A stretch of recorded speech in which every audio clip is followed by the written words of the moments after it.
우리 옆사람과 인사 한번 나눠볼까요? 샬롬. 하나님은 형제를 사랑하십니다. 하나님은 형제에게 은혜 베푸시기를 기뻐하십니다. 하나님은 형제를 크게 축복하실 것입니다. 오늘도 함께 예배드리게 되어서 정말로 반갑습니다.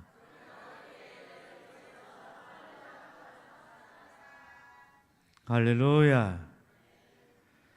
오늘 주님께서는 우리들에게 예수 그리스도를 아는 자가 되라고 말씀하고 계십니다. 여러분, 예수 그리스도를 아십니까? 우리 인생의 주인이시요, 우리의 삶의 본질이시요, 우리의 삶의 의미요, 우리의 삶의 궁극적인 목표요, 우리의 신앙의 대상인 예수 그리스도를 알고 계십니까? 여러분, 우리가 예수 그리스도를 아는 게 왜 그렇게 중요한 것입니까? 우리는 아는 만큼 믿을 수가 있고 믿는 만큼 복을 받을 수가 있기 때문인 것입니다. 여러분, 주님께서는 사도 요한을 통해서 예수님은 어떤 분이라고 말씀하시게 되셨죠? 창조자라고 말씀하고 있는 것을 보게 됩니다. 피조물이 아니라 창조자라고 하는 말씀인 겁니다. 그리고 그분으로 하여금 세상 모든 만물이 다 창조되었다라고 말씀하고 있는 것을 봅니다. 그리고 그분은 우리를 지으신 분이라고 했습니다. 그리고 예수 그리스도는 어떤 분이라고 했습니까? 구원자라고 했습니다. 창조자 되신 주님께서 우리를 구원하시려고 이 세상에 인간의 몸을 입고 오신 구원자라고 말씀을 하셨습니다. 그리고 그를 영접한 자에게는 하나님의 자녀가 되는 권세를 주시고 천국 시민권을 주신다라고 했습니다.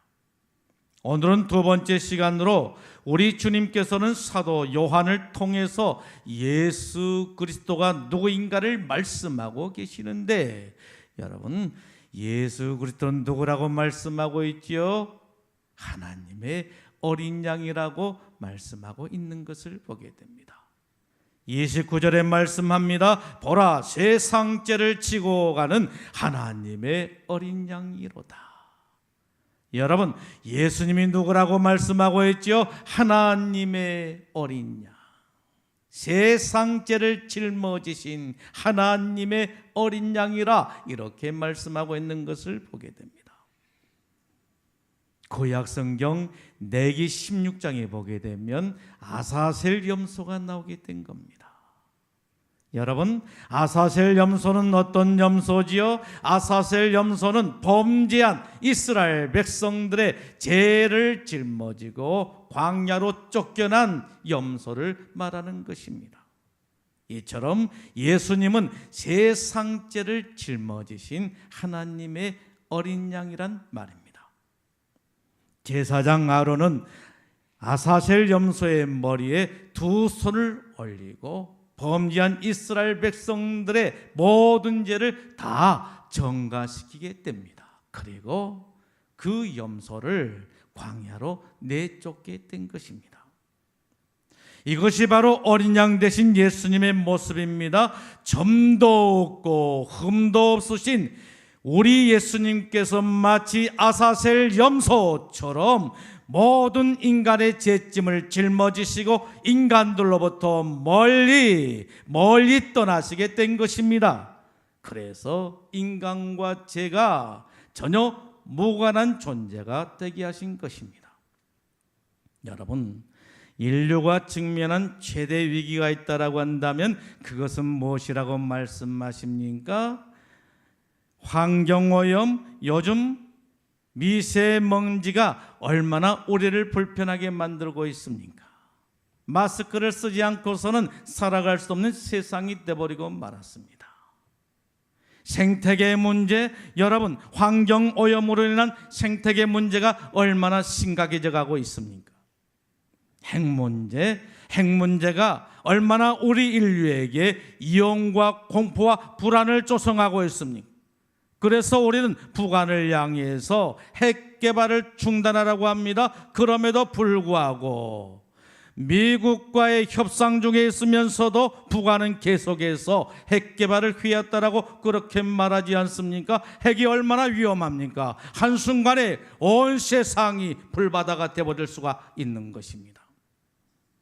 그런데 이것보다 더 심각한 위기가 있다라고 하는 것입니다. 여러분, 그게 바로 무엇입니까? 오늘 성경은 바로 죄 문제라고 말씀하고 있는 것을 보게 됩니다.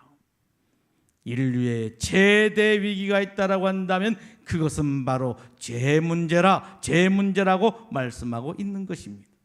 여러분, 왜 죄 문제가 그렇게 심각하지요? 죄 문제가 심각한 것은 하나님의 영광에 이르지 못하기 때문이라고 성경은 우리들에게 말씀하고 있는 것을 보게 됩니다. 로마서 3장 23절에 말씀하십니다. 모든 사람이 죄를 범하였음에 하나님의 영광에 이르지 못하더니 라고 말씀하고 있는 것을 보게 됩니다. 모든 사람이 무엇을 범했다라고 하는 거예요? 죄인 것입니다. 모든 사람이 죄를 범했다라고 하는 것입니다. 이 세상에는 죄 없는 사람이 하나도 없다라고 하는 것입니다. 모두가 다 죄인이다라고 하는 말씀인 것입니다.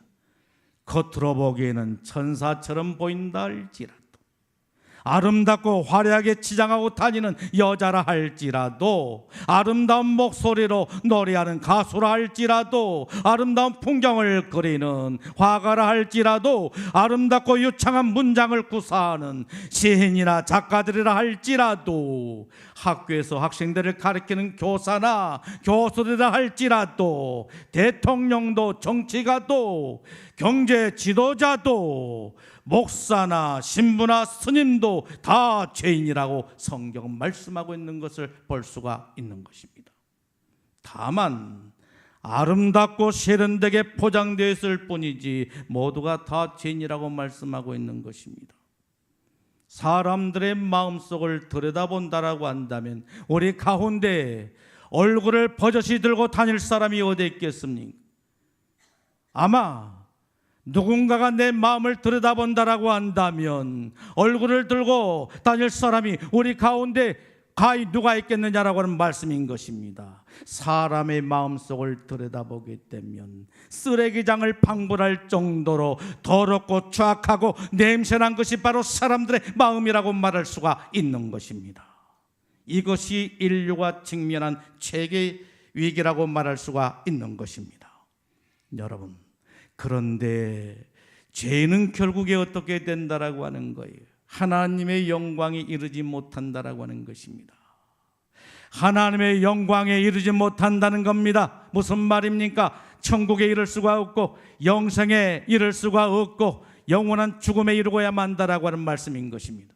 주님께서는 로마서 6장 23절 말씀을 통해서 이 시간 저와 여러분들에게 이렇게 말씀하십니다. 죄 삭은 사망이요 하나님의 은사는 그리스도 예수 안에 있는 영생이니라 라고 말씀하고 있는 것을 볼 수가 있는 것입니다. 여러분, 죄 삭이 무엇이라고 하는 거예요? 죄값이 뭐라고 하는 거예요? 사망이라고 하는 것입니다. 죽음이라고 하는 것입니다. 영원한 지옥이라고 말씀하고 있는 것을 볼 수가 있는 것입니다.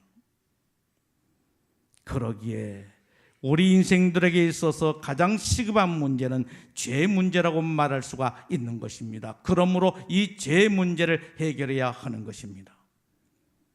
사도 바울은 로마서 7장 24절로 25절 말씀을 통해서 이렇게 탄식합니다. 오호라, 나는 공고한 사람이로다. 이 사망의 몸에서 누가 나를 건져내랴. 마음으로는 하나님의 법을, 육신으로는 죄의 법을 섬기노라, 이렇게 말하고 있는 것을 볼 수가 있습니다. 여러분, 그렇다라고 한다면 우리를 낙심케 하고 우리를 절망에 빠뜨리고 우리를 영원한 멸망으로 이끄는 이 죄 문제를 어떻게 해결할 수가 있겠습니까? 성경은 우리들에게 유일한 방법을 제시하고 있는데 그 방법이 무엇이라고 말씀하고 있습니까?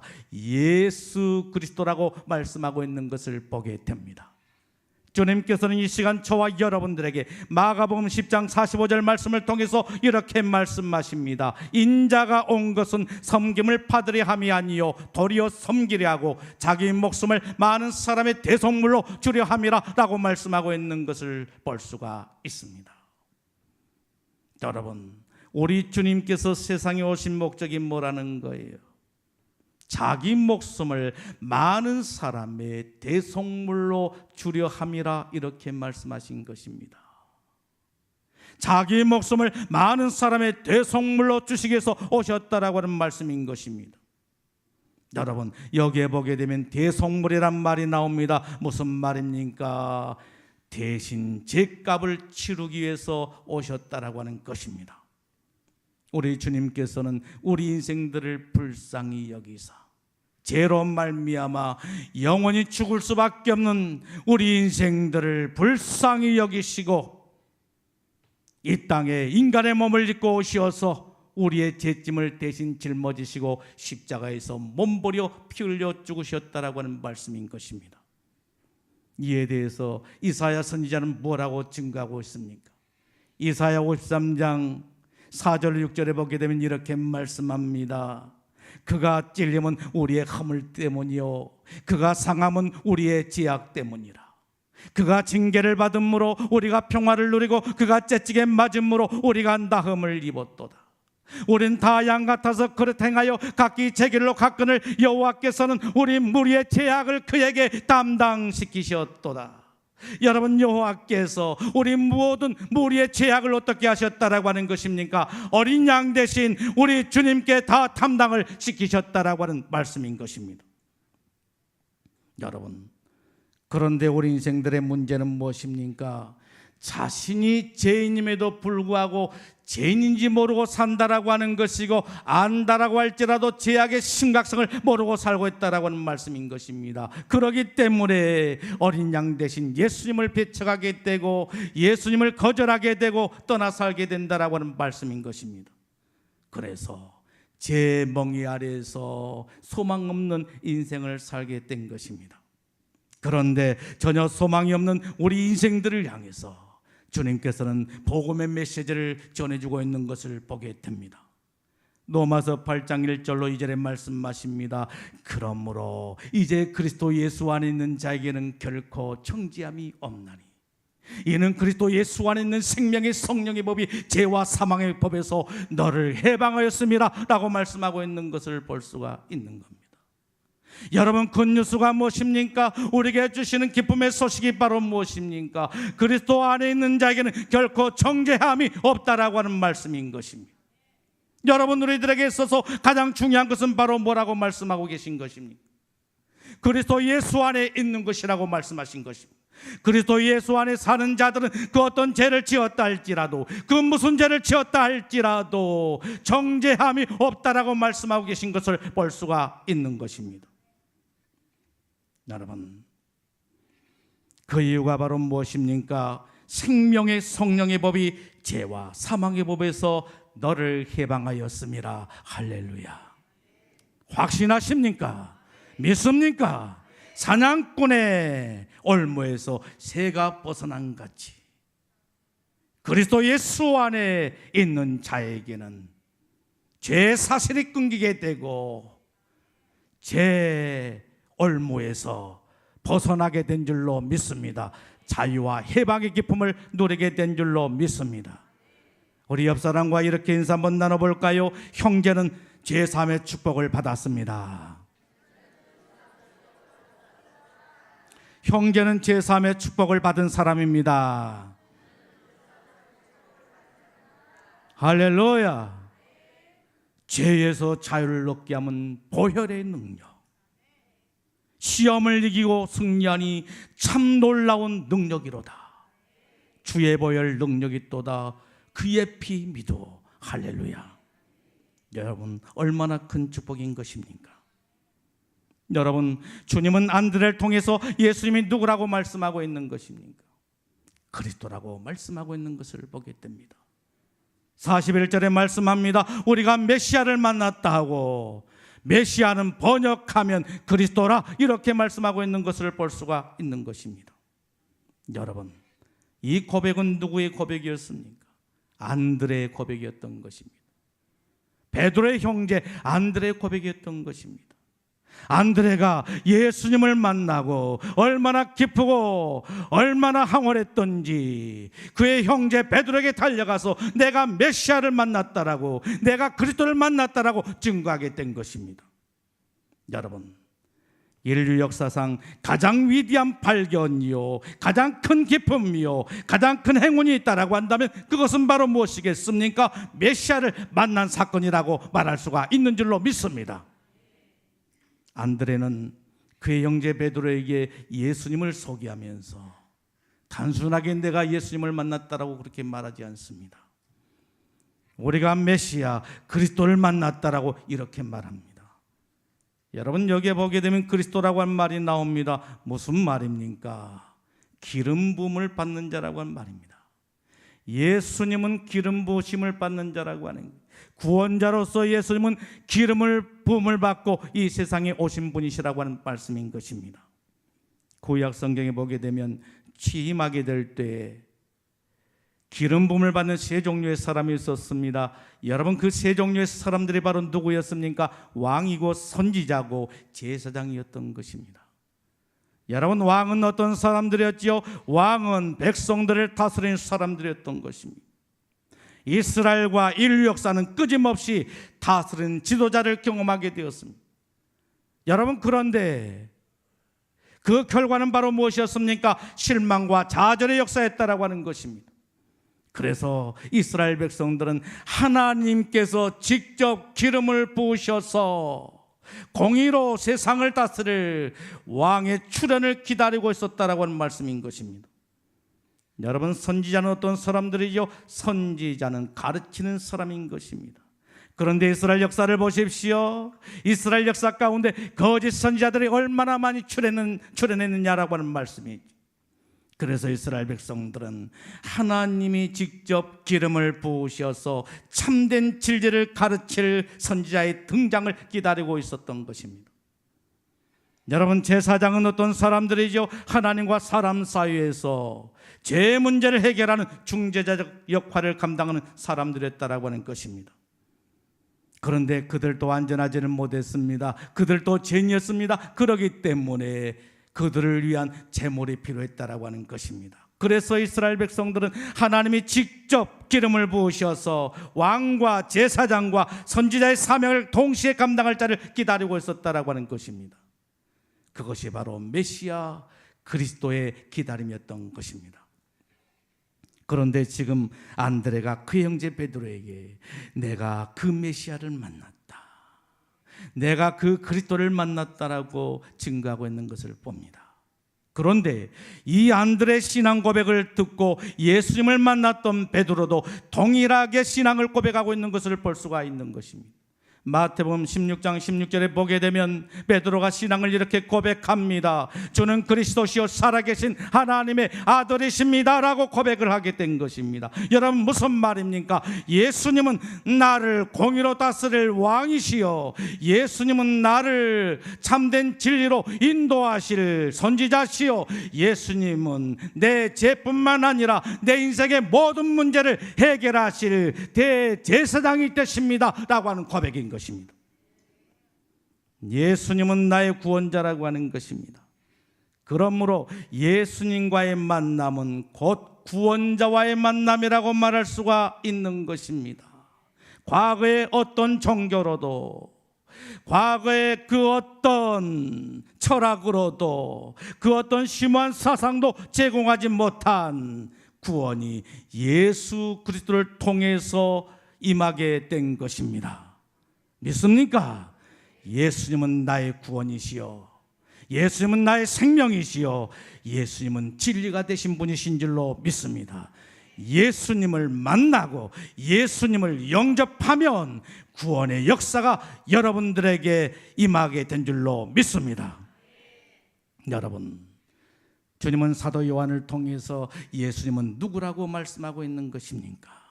우리의 가능성을 지지하시고 격려하신 분이시라 이렇게 말씀하고 있는 것을 보게 됩니다. 42절에 말씀합니다. 내가 요한의 아들 시몬이니 장차 게바라 하리라 하시니라. 게바는 번역하면 베드로라. 시몬에게 새 이름을 주신 것입니다. 시몬에게 새 이름을 주시게 되는데 그 새 이름이 바로 무엇입니까? 게바라는 것입니다. 여러분, 게바 어떤 의미인 것입니까? 반석이라고 하는 의미를 가지고 있습니다. 작은 돌멩이가 아닙니다. 거대한 반석인 것입니다. 앞으로 시몬이 어떤 사람이 된다라고 하는 것입니까? 거대한 반석과 같은 사람이 되어지게 된다라고 하는 말인 것입니다. 예수님은 사람을 볼 때 무엇을 보시게 되는 것입니까? 예수님은 사람을 볼 때 현재 모습을 보신 게 아니다라고 하는 것입니다.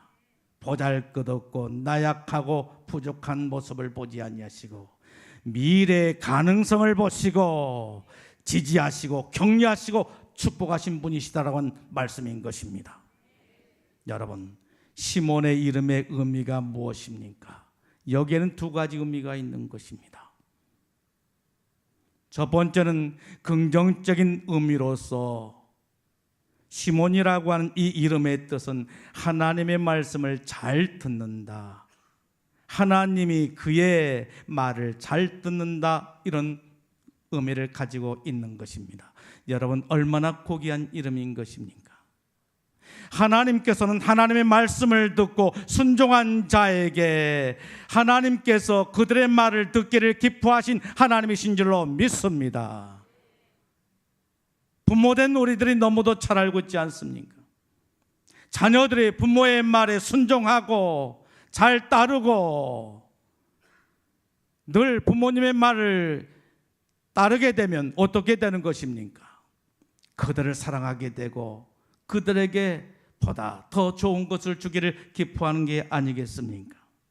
하나님도 마찬가지로 하나님의 말씀을 잘 듣게 되면 하나님이 우리 또한 우리의 기도를 잘 응답해 주시게 된 줄로 믿습니다. 두 번째 의미는 무엇입니까? 부정적인 의미가 있습니다. 너무 여러 소리를 듣고 결정하지 못한 자, 이랬다 저랬다 하는 자, 쉽게 바뀌는 자라고 하는 그런 의미가 있습니다. 여러분, 사람은 살아도 이렇게 살아서는 안 되는 거예요. 사람은 변함이 없어야 되는 거예요. 한결같아야 되는 거예요. 믿음직스러워야 되는 거예요. 그런데 이런 시몬이 앞으로 어떤 사람이 된다라고 하는 것입니까? 게바가 된다라고 하는 것입니다. 게바의 이름의 뜻이 뭐라고 했습니까? 반석인 것입니다. 작은 돌멩이가 아니라 큰 반석인 것입니다. 거대한 반석인 것입니다. 장차 시몬이 거대한 반석이 되어지게 될 것이라고 말씀하신 것입니다. 이 이름을 누가 지어줬습니까? 장명가입니까? 사람들의 이름을 짓는 장명가입니까? 아닙니다. 우리 주님께서 친히 지어주신 이름이었다라고 하는 말씀인 것입니다. 복의 근원이 되시고 축복의 통로가 되신 우리 주님께서 지어주신 이름이었던 것입니다. 주님께서는 시몬의 모습을, 현재적인 모습을 보신 것이 아니라 미래의 가능성을 보시고 그를 지지하시고 격려하시면서 이와 같은 축복의 이름을 지어주신 줄로 믿습니다. 시몬은 보잘것없는 사람이었습니다. 고기 잡는 어부에 불과했습니다. 날이면 날마다 하는 일이 무엇이었습니까? 그물을 깁는 일, 그리고 바다에 나가서 그물을 던져서 고기를 잡는 일, 이런 일을 하는 사람이었습니다. 공부를 제대로 하지를 못했습니다. 학문이 전혀 없는 사람이었습니다. 그런데 여러분, 이 시몬이 나중에 어떤 사람이 되게 된 것입니까? 예수님의 수제자가 되게 되고 초대교회 위대한 지도자, 사도가 되어지게 된 줄로 믿습니다. 여러분, 사도행전 3장을 보십시오. 그에게 얼마나 강력한 성령의 능력이 임하게 되었습니까? 성전 미문 앞에서 구걸하던 나면서 못 걷는 사람을 일으켜 세우는 놀라운 기적을 행하게 된 것입니다. 한 푼 달라고 성전을 향해서 들어가는 베드로와 요한에게 한 푼 달라고 두 손을 펴드는 베드로와 요한에게 베드로가 그에게 뭐라고 말합니까? 우리를 보라고 하는 것입니다. 우리를 보라. 그러자 나면서부터 못 걷는 사람이 무엇을 얻을 수 있을까 하고 바라보게 된 겁니다. 그때 베드로가 나면서부터 못 걷는 이 사람을 향해서 이렇게 말합니다. 은과 금은 내게 없거니와 내게 있는 것을 내게 주노니 곧 나사렛 예수 그리스도 이름으로 일어나 걸으라고 그의 오른손을 잡고 이렇게 세우게 된 것입니다. 그 순간에 나면서부터 못 걷는 사람의 발에 새 힘이 돋기 시작했고 벌떡 일어나서 걷기도 하고 뛰기도 하면서 베드로와 요한을 따라서 성전에 들어가면서 찬양한 역사가 일어나게 된 줄로 믿습니다. 그것뿐만 아니었습니다. 전혀 배움이 없는 베드로가 대중들을 향해서 설교하게 되는데 3,000명, 5,000명이 회개하고 돌아온 역사가 일어나게 된 것입니다. 우리 주님은 우리를 볼 때 현재의 모습을 보는 것이 아니라 미래의 가능성을 보시고 우리를 지지하시고 격려하시고 축복하신 주님이신 줄로 믿습니다. 여러분, 오늘 저와 여러분들의 현재의 모습은 어떻습니까? 부족해도 좋습니다. 연약해도 좋습니다. 나약해도 좋습니다. 그 누구 하나 나를 알아주는 사람이 없어도 좋습니다. 배움이 없어도 좋습니다. 가난해도 좋습니다. 건강치 못해도 좋습니다. 그렇다 할지라도 우리 주님의 손에 붙들리기만 한다라고 한다면, 우리 주님께로부터 인정을 받기만 한다라고 한다면 우리의 삶이 달라지게 되고 우리의 팔자가 바뀌는 역사가 우리 안에 일어나게 될 줄로 믿습니다. 아브라함이 되어지게 되는 것입니다. 여러분, 아브람 어떤 의미의 이름입니까? 고귀한 아버지라고 한 이름인 것입니다.